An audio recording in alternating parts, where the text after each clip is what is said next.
Ji sir, please. देखिए, राजनीति को अगर भ्रष्टाचार से मुक्त करना है तो राजनीतिक पार्टियों से पहले भ्रष्टाचार को मुक्त करना अति आवश्यक है। जब तक राजनीतिक पार्टियां भ्रष्टाचार से मुक्त नहीं होंगी तब तक ये समझना कि आने देश से भ्रष्टाचार खत्म हो जाएगा, मैं संभव नहीं। इसीलिए नैतिक पार्टी ने नीति के साथ राजनीति करने का जो नारा दिया है उसके पीछे ये अवधारणा है कि जो नैतिकता के लायक हो वही, जो हो नैतिकता के लायक वही सांसद, वही विधायक जिसके अंदर नैतिकता हो, जिसके आचरण हो। हम लोग का मानना है कि बिना चरित्र के नेता और बिना नीति की राजनीति जनता के साथ धोखा है, और यही धोखा सारे भ्रष्टाचार, और यही जो धोखा है यही सारे भ्रष्टाचार की जड़ है। जब से देश आज़ाद हुआ, राजनीतिक लोगों ने जनता की उपेक्षा किया, अपने स्वार्थ और अपने लाभ के लिए काम किया। सेवा का जो राजनीतिक भाव था वो खत्म हुआ।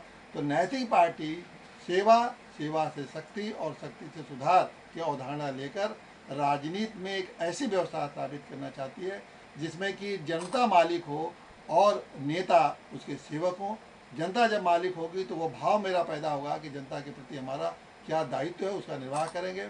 और सबसे बड़ी अन्य महत्वपूर्ण बात है कि ये देश यूनिटी पर विश्वास करता है। जब पूरे देश में यूनिटी होगी तभी प्रॉस्पेरिटी आएगी। हर आदमी आज चाहता है कि हम प्रॉस्पर बने, आगे बढ़ें, तरक्की करें। प्रॉस्पेरिटी कैसे आएगी? जब तक उसकी में यूनिटी नहीं आएगी। और तो इसलिए हम लोग का एक बहुत ज़बरदस्त नारा है कि हम एक क्रांति भी लाना चाहते हैं, यूपी क्रांति। उसको कहते हैं यूनाइट एंड प्रॉस्पर। तो उसको बोलते हैं यूनाइट एंड प्रॉस्पर, यूपी क्रांति। तो नैतिक पार्टी इस बार चुनाव में जा रही है, वो यूपी क्रांति के नारे को भी लेके जा रही है, और सारे धर्म के लोगों को, सारे वर्ग के लोगों को एक करके प्रॉस्पेरिटी की तरफ हम ले जाने का काम करेंगे।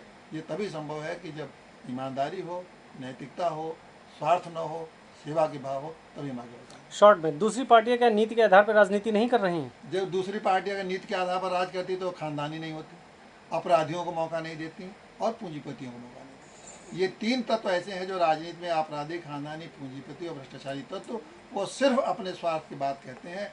भले वो चिल्ला चिल्ला के नीति करें, लेकिन उनका जो है मुख्य धारणा इन्हीं अपने अपराधी अपराध से बचना चाहता है, और पूंजीपति अपने पूंजी को बढ़ाना चाहता है, खानदानी अपने परिवार को बढ़ाना चाहते हैं। कहें कुछ भी, लेकिन वास्तविकता यही है कि इसी में वो लगे रहते हैं। कोई नीति उनके सामने नहीं है।